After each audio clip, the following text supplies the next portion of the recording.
मेरे एक सब्सक्राइबर ने बहुत ही अच्छा सवाल पूछा है और उसका सवाल ये है कि नार्सिसिस्ट लोग अक्सर शादीशुदा लोगों से ही रिलेशनशिप बनाना क्यों पसंद करते हैं।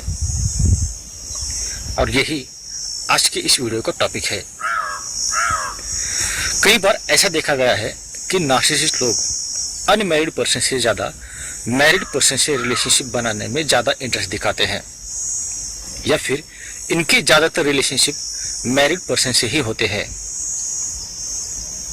इसके पीछे क्या रीजंस होते हैं, नार्सिसिस्ट लोगों को मैरिड पर्सन ही क्यों पसंद आते हैं, चलिए आज की इस वीडियो में देखते हैं। तो रीजन नंबर 1 है ईगो सेटिस्फेक्शन। वैसे तो कुंवारे या अनमैरिड पर्सन नार्सिसिस्ट लोगों को कहीं पर भी बड़ी आसानी से मिलते हैं और इनसे रिलेशनशिप बनाना उतना मुश्किल नहीं होता, क्योंकि ये बहुत ही आसान शिकार होते हैं। मगर किसी मैरिड पर्सन को उसके पार्टनर से छीनना और फिर उसके साथ रिलेशनशिप बनाना ये बहुत ही चैलेंजेबल काम होता है, और चैलेंजेबल काम करना नार्सिसिस्ट लोगों को बहुत पसंद होता है। अगर आप अपने शादीशुदा पार्टनर के होते हुए या फिर उसे छोड़कर हमसे रिलेशनशिप बनाते हो, इसका मतलब हम आपके पार्टनर से बहुत ग्रेट है। इसका मतलब हम में वो बेहतरीन क्वालिटीज है जो आपके पार्टनर में नहीं है। इसका मतलब आपका पार्टनर हमसे अच्छा नहीं है, बल्कि हम आपके पार्टनर से बहुत ही अच्छे हैं। इसीलिए तो आपने अपने पार्टनर के साथ में रिलेशनशिप में होते हुए हमसे रिलेशनशिप बनाया है। ऐसी सोच नार्सिसिस्ट लोगों की होती है। अब यही वो फीलिंग्स है जो नार्सिसिस्ट लोगों का ईगो बूस्ट करवाती है, उनका ईगो सेटिस्फाई करवाती है, उनको अंदर से ग्रेट फील होता है।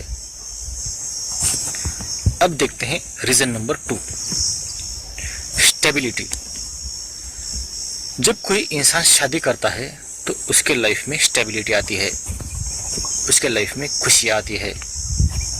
शादी के बाद कोई भी इंसान एक नॉर्मल और अच्छी लाइफ बसर करता है, मगर नार्सिसिस्ट लोगों की लाइफ में अनस्टेबिलिटी होती है। इनकी लाइफ की, इनकी रिलेशनशिप की, इनकी खुशियों की वाट लगी पड़ी होती है, जिसके वजह से इनको मैरिड पर्सन का सुख, इनकी खुशियाँ, इनकी स्टेबिलिटी देखी नहीं जाती। और यही खुशियाँ, यही स्टेबिलिटी उनके लाइफ से छीनने के लिए नार्सिसिस्ट लोग अक्सर मैरिड पर्सन से रिलेशनशिप बनाते हैं। अब देखते हैं रीजन नंबर 3। कभी कभी शादीशुदा लोग भी शादी के बाद अपने पार्टनर को धोखा देते हैं, उनके साथ चीटिंग करते हैं। इसका मतलब ये नहीं कि हर चीटिंग करने वाला इंसान नार्सिसिस्ट होता है। नॉर्मल इंसान जब अपने पार्टनर को धोखा देता है तो हो सकता है उसकी कोई मजबूरी हो, जैसे पैसा है या सेक्स है या फिर बच्चे न होना जैसा प्रॉब्लम, या फिर कोई अदर प्रॉब्लम, या फिर कोई अदर ज़रूरत। मगर जब नार्सिसिस्ट लोग अपने पार्टनर को धोखा देते हैं तो नॉर्मल इंसान जैसे इनकी कोई मजबूरी नहीं होती। चीटिंग करना इनका शौक होता है, और ये अपने शौक को पूरा करने के लिए अपने हर पार्टनर को चीट करते हैं। और कभी पकड़े भी गए तो इल्ज़ाम अपने पार्टनर पर डालते हैं कि आप ही की वजह से हमने ये गलत काम किया है, इसकी जिम्मेदार आप है। मतलब खुद के फायदे के लिए पहले तो ये गलत काम करते हैं और बाद में उस गलती का इल्ज़ाम आप पर डालकर खुद को निर्दोष साबित करते हैं। मतलब शादी के बाद भी ये लोग अपनी हरकतों से बाज नहीं आते, उल्टा शादी के बाद इनकी हरकतें और ज़्यादा बढ़ती है। इनको लाइसेंस मिल जाता है, क्योंकि शादी के बाद इनको अपने हक का एक ऐसा पार्टनर मिल जाता है जिस पर ये अपनी गलती कभी भी डाल सकते हैं। अपनी गंदी हरकतें जारी रख सकते हैं।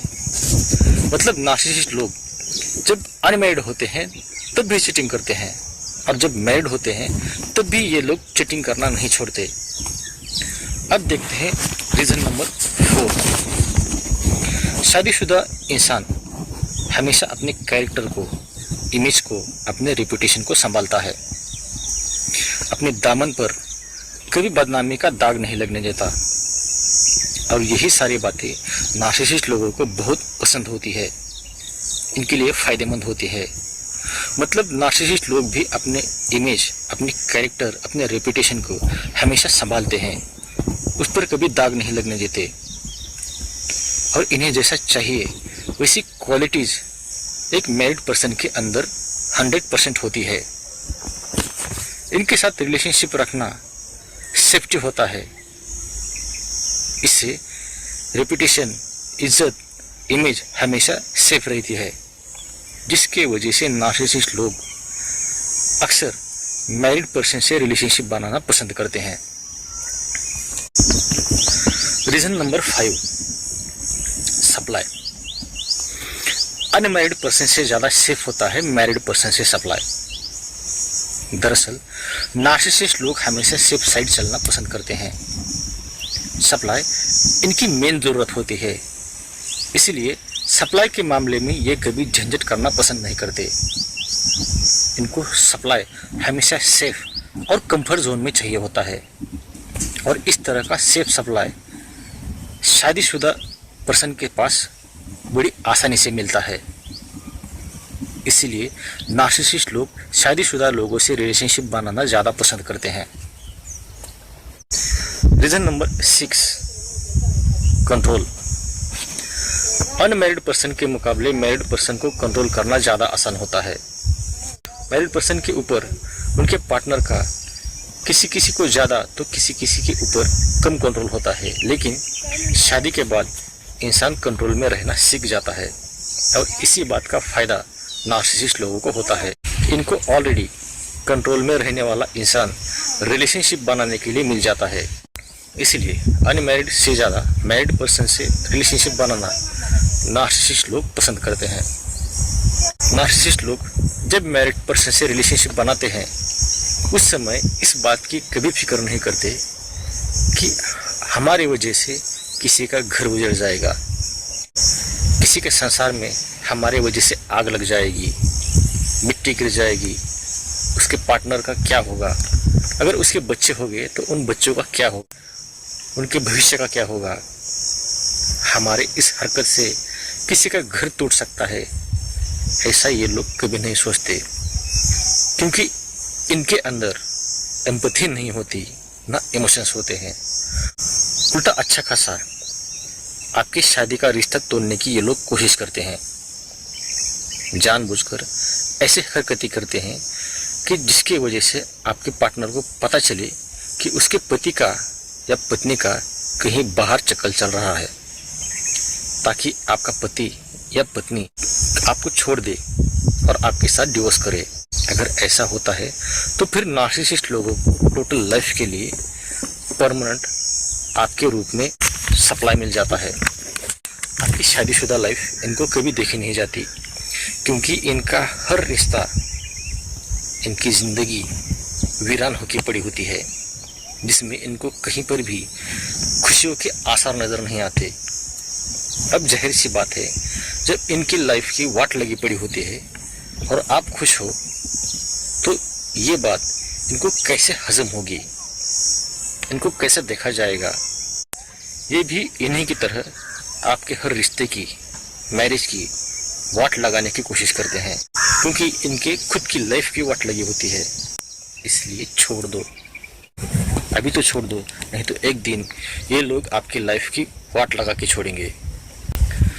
अगर आप किसी नार्सिसिस्टिक रिलेशनशिप में फंसे हैं और उससे बाहर निकलना चाहते हैं तो इसमें मैं आपकी 100% सहायता करूंगा, जिसके लिए डिस्क्रिप्शन बॉक्स में मैंने अपना व्हाट्सएप नंबर दिया है, उस पर आप मुझे कांटेक्ट कर सकते हैं। और अगर ये वीडियो पसंद आता है तो इस वीडियो को सब्सक्राइब, लाइक और शेयर जरूर करना। वीडियो देखने के लिए आप सभी का धन्यवाद। Good day.